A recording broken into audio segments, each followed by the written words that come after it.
6 a.m. and already the boy ain't right. Alrighty. Welcome back again, YouTube. Continuing on the nostalgia deepish dives for some of the adult animations. We're going to be continuing on with our next video here. This one's a older cartoon that I didn't necessarily, I've always seen like bits and pieces of it here and there, and then like of course clips outside of that. Yeah, so I've never seen Angry Kid, I want to say, even like a full episode myself all the way through, but I remember it like bits and pieces of it from when I was younger. So let's do a quick little run through. This one is Anybody Remember Angry Kid by M. Sunday. So, anybody remember Angry Kid? That is the opening I remember. It was wild.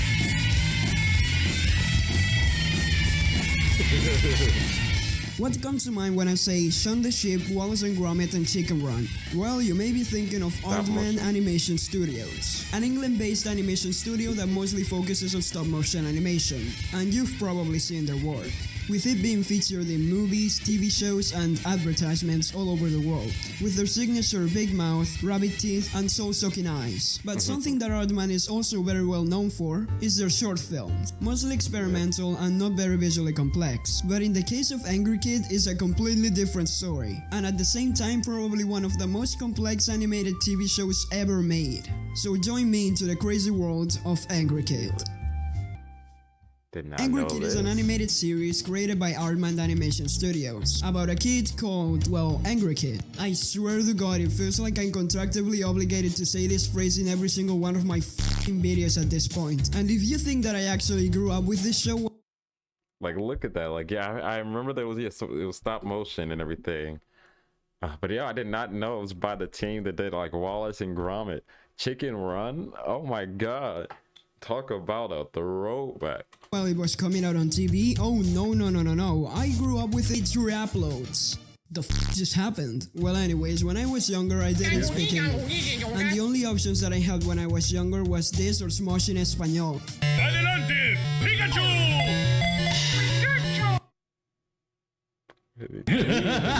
So what is this show even about? Well, Angry Kid is about this kid being a goddamn menace. The first episode is pretty tame, with Angry Kid just riding his bike in front of cars and not letting them pass. And the show is pretty tame with what it shows. With the next episode being Bored, guess what that episode is about? Buzz Off, Love Bite, Catapult, Kidnap, that actually freaked the f out of me the first time I saw it when I was younger. And every single episode is pretty tame until you reach Russian Roulette. Tell me about it. What happened? That's not crazy. This episode is really not that violent, but just the thought alone of children hitting their heads with hammers just for the funny is kind of scary. And here's where we get into the actually interesting stuff. How the show was made to begin with. As I said before, Aardman Studios is an animation studio that mainly focuses on stop-motion animation, and Angry Kid is also a product of stop-motion. When Angry Kid began, it had two ways to animate an episode. One, and way more simpler, have an actor act like Angry Kid and then green screen a stop motion head on top of it. And second, and way worse, is having an actual actor act like Angry Kid, but in this case he has to move like a stop motion puppet. And if you think that I'm crazy, here's proof. And like the producers and animators say, other people who tried out for this couldn't even last an hour. A couple of them just passed out after the first 5 minutes. One of them actually threw up under the mask, but I'm not telling you which one. I do all of those things, but Darren doesn't do this. So they just didn't last. They couldn't. Ultimately, you need an understanding of animation, because once you started the shot, if that person underneath the mask doesn't sort of know where he's going, then you're screwed. But in the case of Angry Kid's friends, they're actual life-size puppets. And that just makes me ask, why did Angry Kid have to be an actor? And I don't really know, but even though the hardships of the people who worked on it, this show looks stellar. And especially when you know how this is made, it makes this way more impressive. But after a few long years of stop-motion puppetry, they ended up using face capture technology, with that completely killing the second way of doing it. And let me tell you, Angry Kid is a popular ass show, with most of its episodes having 1 million views. And yeah, before anybody says it, this show is unsettling as fuck. I just don't know what it is, but it's just the faces and the eyes. It just looks like a goddamn creepypasta. It feels like something is going to jump out at any second. It is terrifying. There it is.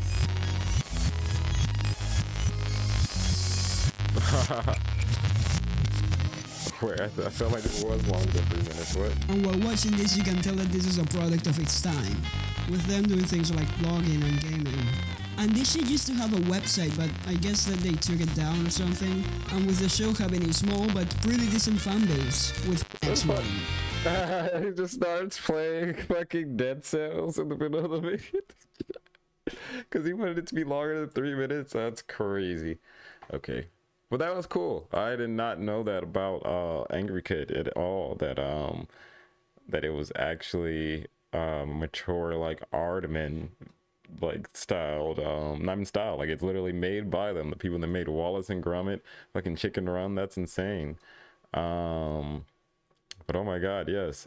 Anybody remember Angry Kid MS or M Sunday? That was dope. I did not know any of that actually. That's really cool. I'm gonna have to go back and check out some of those episodes just to see how creepy it looks. Like it was on YouTube too. Matter of fact, let's check out real fast. What was it? It said Russian roulette.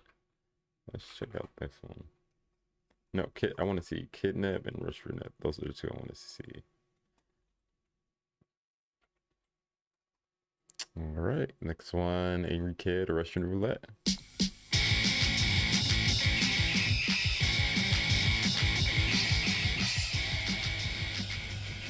Oh god. Oh yeah, she's terrifying. What? Oh, hold on. Jesus.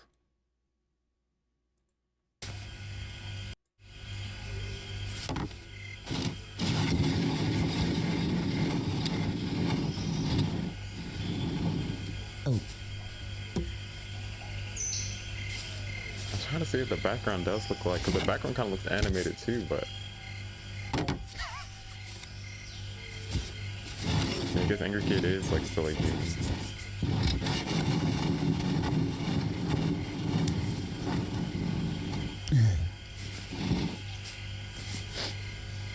damn.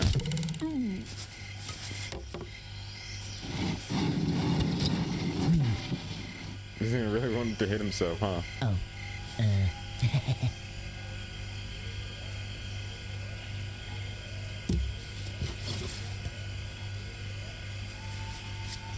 Gosh. Huh. Oh! Oh shit. Puberty. What's happening? Right, yeah, I suppose we do need to talk about that at a point. Is it a place? What? No. Cause it says here, everybody goes through puberty at different times. Where is it?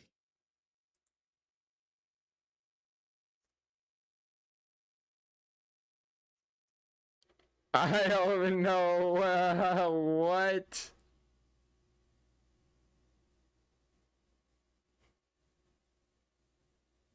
That was insane. Okay, understandable. All right, one more. Yo, the fact that it just started peeling. Oh my god.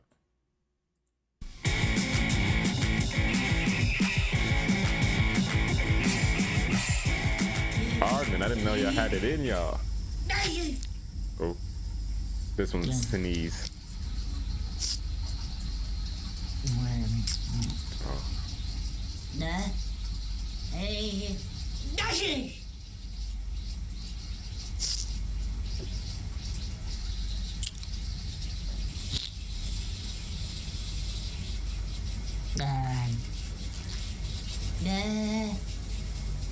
Oh, he's sneezing on purpose.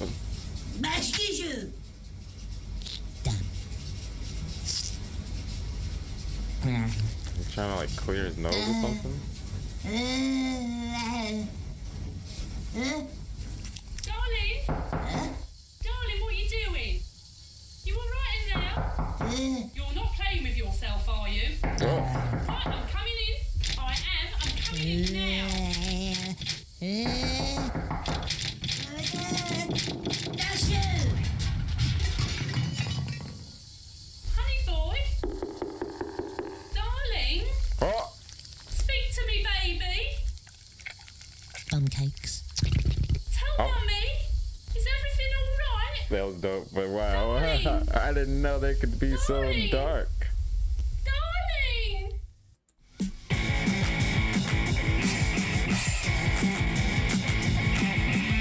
That was straight gore. That's fire. Okay, Arden. Did not know y'all had that kind of heat. That's awesome. Okay. That was Angry Kid. That was super cool. Seeing those episodes and everything as well. All right, and that one there. All right, moving right along with our nostalgia deep dives with adult animations. We just checked out Angry Kid. Crazy, super crazy. If you haven't seen it, definitely check it out. But King of the Hill is what we're jumping into next. All right, King of Hill, An American Anomaly by Leadhead. Let's take a quick little dive here and, you know, let's check out.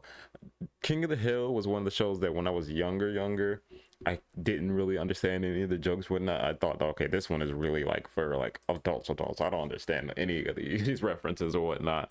And even like when it came to like the whole propane jokes and all that, blah blah blah. But once I got like, I want to say, probably like preteen, teenage years. I want to say like teenage, more like older teen years. And I revisited and was like, started to watch it, like, because I would, anytime I saw it on Adult Swim, I was like, oh yeah, definitely waiting until that's up to watch like either like some Family Guy or something. I'm not watching King of the Hill.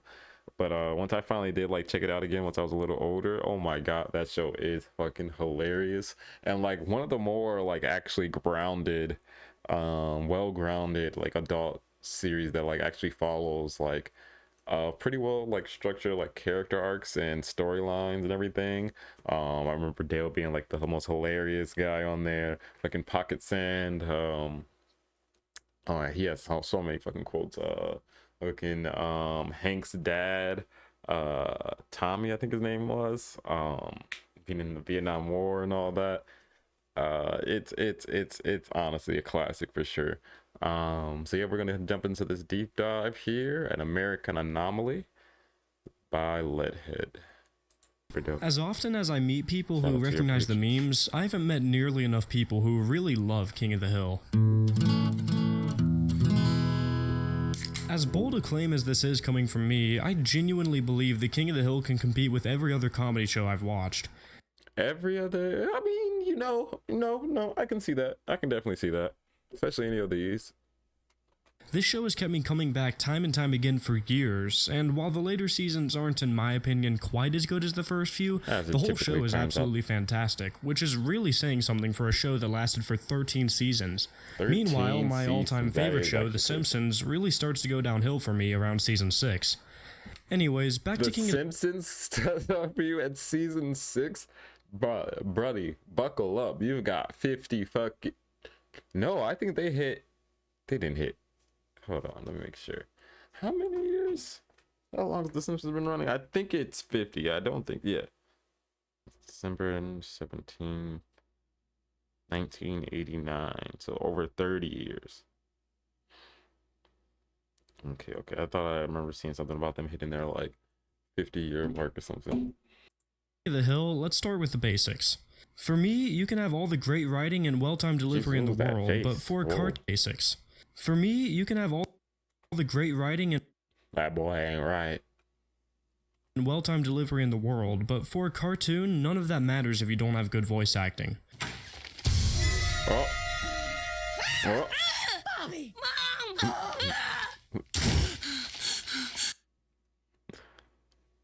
That boy ain't right. What? God, kissing the Vatican head is crazy. Voice acting is a huge part of what gives a... Wait, did he have like a smoker's jacket on? What was he wearing? Okay, I thought he had like one of those like tucked in ascots or something. I think it could just be a shirt. Voice acting is a huge part of what gives a cartoon its charisma, and even its comedy in certain cases. Just think about how often you hear people saying stuff like, Morty, we gotta find the Citadel, Morty. Come on, Morty. That's a sign of great voice acting to me. Well, I don't believe any cartoon has better comedic voice acting than King of the Hill. Why do you think just about everyone and their mother has tried doing a Hank Hill impression, or Boomhauer, or said, "My name is Rusty Shackelford," in the Dale voice? These are just plain fun voices. They're about as lovable to me as any other performance I've seen, voice acting or otherwise. Then when you go a bit deeper, you've got Con, Peggy, Luann, Bobby, Buck, Bill, John Redcorn. They've all just got such charismatic voices. I think that anyone who's met these characters will have an incredibly tough time trying not to hear their voices as I show these pictures. That's why every episode ends with just a random sound clip of a voice actor shining. Am I supposed to kill this pig? Brittany Murphy, I think, does an especially great job voicing Luann. Her episodes are some of my favorite, just because she plays this naive, emotional, and generally stupid teenager incredibly well. Every time she's talking, I just have a huge smile on my face. Honestly, I could listen to Luann crying for like an hour before it got old. Oh, Mama, I love you so much. I love you too, baby doll. We're going to Papa, Mama. I quit school. I'll get a job. Oh, baby, you mean it? Okay, then. That whole point, however, is pretty self-explanatory. Let's get to something a little bit more subtle. The tone. This show is honestly kind of surreal. It's got these mostly believable characters, these genuinely heartwarming endings, this dry sense of humor, that really sober art style, but you never know when things are gonna get a bit less sober. Crazy dream sequences where Bobby is having nightmares about puberty, weird and quickly undermined visual symbolism, characters that are just outright ridiculous, like this man named H. Dumpy, who looks like an egg and runs a plus-size clothing store. Then you've got episodes like Peggy's Magic Sex Feed, and Cotton walking around with no shins or kneecaps.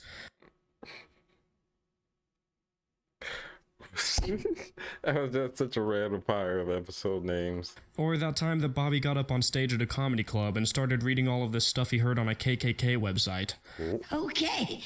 How many people here are lucky enough to be members of the Nordic subgroup of the Aryan race? Can I see some hands? It's all just so strange. You come into this show and immediately see nothing but totally believable situations, which are then pushed ever so slightly past the brink of insanity. As much as I love The Simpsons, I think that this is, at times, an even more enjoyable way of satirizing things than that show's classic sarcasm and sassiness. For instance, let's take a look at Halloween. This episode is about a Christian fundamentalist who's trying to cancel Bobby's last Halloween as a preteen. She uses what are basically cult tactics to indoctrinate Luann. But if you think you're smart, you can resist him. Do you see what I'm saying? I'm not sure. Satan be gone! Now you see? Yes. In order to undermine Hank's haunted house, she opens up her own Hallelujah house, where kids are given brownies to coax them into watching stuff like this. Oh, what have we here? It's a young, unmarried couple who are... This movie's got a stage in her living room. What the actual fuck? About to let their hormones get the best of them. Uh-oh. I guess the old saying is true. Sex kills. Obviously, this is just a silly caricature of Christian fundamentalists, but this show is so white bread that it sort of lulls you into this mode where you're willing to accept anything it shows you as being believable. Wait, and so, while this is one of the more extreme examples, this character doesn't seem so implausible with the context of the whole episode. This is an incredibly effective way to satirize something simply because it doesn't even feel like satire. It just feels like the show is presenting you with something real, and then you notice how silly that thing is. We're only 2 pages in and I'm already talking about Christian fundamentalists. Looks like that's my cue to start talking about how controversial this show isn't afraid of being from time to time. I can't even say what this show's politics are because it's so even-handed with how it presents them. On one hand, these characters are clearly all satirical of their political alignments, but on the other hand, no group is safe from the show's satire. Take Hank's Laotian neighbor, for example. It's not like the show has anything against Laos, but Khan in particular still talks with this insanely over-the-top accent. He still fits the stereotype of Asian parents pushing ridiculous expectations on their kids. He's got the little yappy dog who doesn't fit in with the rest of the neighborhood at all. Hell, he even has a job in the tech industry. Everybody's getting satirized here. I mean, just look at that first episode. It's all about some latte-drinking California boy mistaking normal Texas life for a CPS case. And for my favorite example of this show not being afraid to be a bit on the controversial side, let's look at the ending to the classic episode Shins of the Father.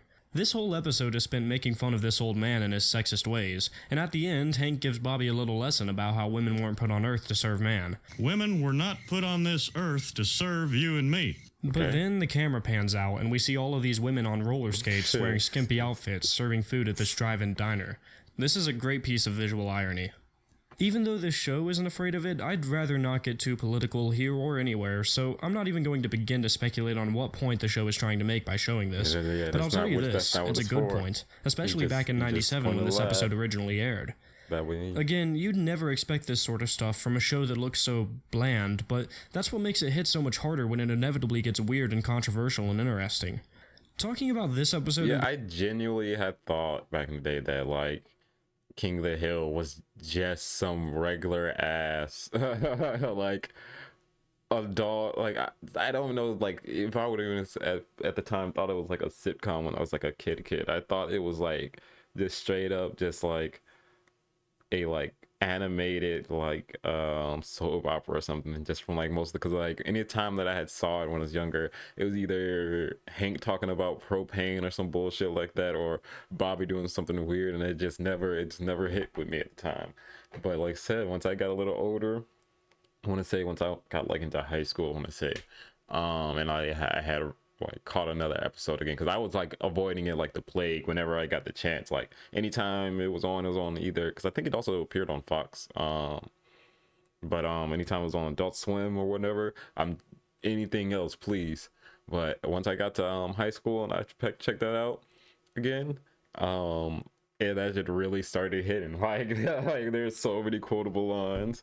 It's honestly insane, like how far they take some of these jokes and like who they really like poke fun at as well. In particular, reminds me of a little idea I have about King of the Hill, the idea that prompted me to quit putting off this video. King of the Hill as a whole is kind of about the societal transition from one generation to the next, and how the old ideas find their place amongst the new and vice versa. Sure, this is more true in some episodes than others, but it's a pretty consistent theme for a show that ran so long. Of course, I'm largely talking about episodes where the kids play a major role, like Aisle 8A. In this episode, Connie is staying at the Hill's house when she gets her first period, and Hank is, of course, 100% unable to handle the situation. He's never been down aisle 8A, he's hardly even able to say the word period. He has to really force himself to talk to Bobby about it. He has to call Con and end their vacation early to handle this situation, because, to generalize, boys from his generation never really got comfortable with this stuff. Band-Aids aren't going to work in this situation. Please, don't try Band-Aids. Bobby, on the other hand, is just completely confused about it all and doesn't understand why Connie is so emotional all of a sudden. But once he figures out what the menstrual cycle is, he and Connie work it out no problem and come to a mature agreement. This is a classic example of an episode where the kids, through their open-mindedness, were actually able to handle the situation better than the adults were. My mom says we shouldn't be alone together anymore and that you only want one thing. Did she say what that was? Because I am so confused. However, this show isn't just making fun of the older generation. After all, Hank has a couple quirks, but he's a totally respectable guy. A model employee, a great dad, and he's got a huge heart.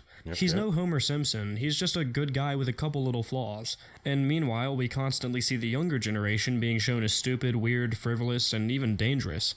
On top of that, there were plenty of episodes where Hank's more old-school views actually make for valuable lessons to teach Bobby, like in the episode Husky Bobby. Over the entire episode, they build it up like it's going to be one of those episodes where Bobby takes up a new hobby that isn't manly, and Hank learns to accept it. Bobby tries to become a plus-sized fashion model, and Peggy assures Hank that people celebrate their differences in this day and age, and that the bullies won't make fun of him, and that everything will be great. Why are you always trying to turn me into you? Why can't you accept me for who I am? Yeah, we both saw that after-school special, but I'm not an alcoholic and you're not an ice skater, so let's go. But in this one, after a teary-eyed monologue from Bobby about how Hank is just trying to turn him into his self, it turns out that literally everything that Hank assumed about the fashion world and modern-day bullies was 100% correct, and it ends with Bobby thanking his dad for stepping in.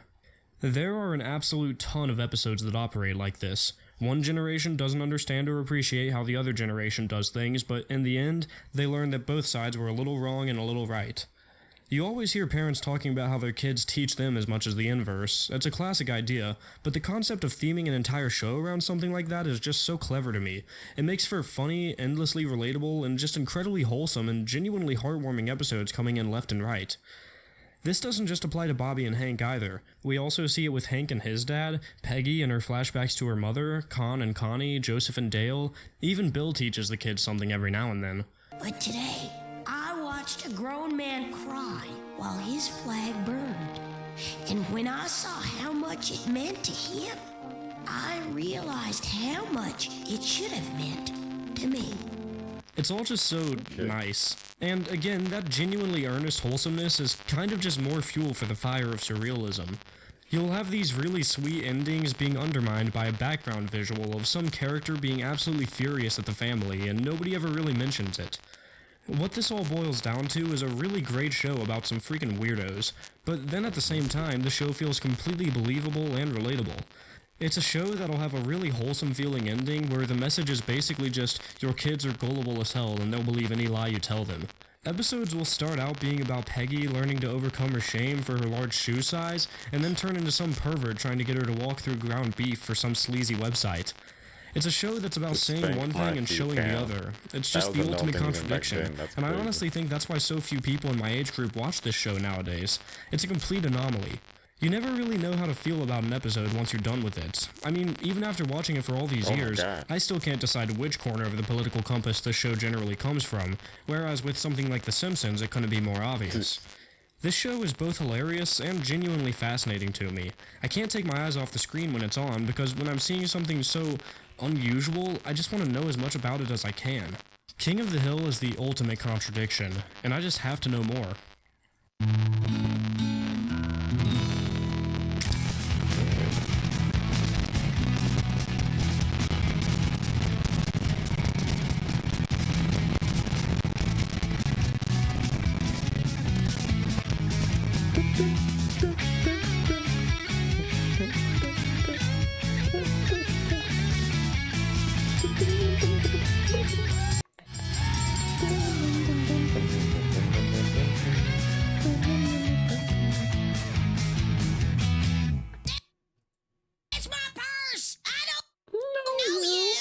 That's literally one of our channel emotes.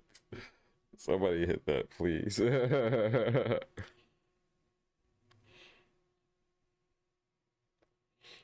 That's my purse! I don't know you! There he is. Alright. That was An American Anomaly by Leadhead, King of the Hill. Oh my gosh, yeah, no, King of the Hill, like I said, it was a sleeper for me that just, ended up being way better than I had ever expected it to be once I finally gave it the chance. And I just felt like as well, once I was old enough to, understand more of it, and took the time, to pay attention to it and everything. So yeah, I definitely think it's one of those more slipped on shows that, that a lot of people like pretty much similar to me, kind of got turned off by either just the look of it or caught like it at a bad time in the show where you're just like, what the fuck is this actually show is about right now? Like this, I don't understand. But amazing show, like prime time. But amazing video, great show. All right, well, we moving right on along with the next video. Catch you later, YouTube. Thanks for watching.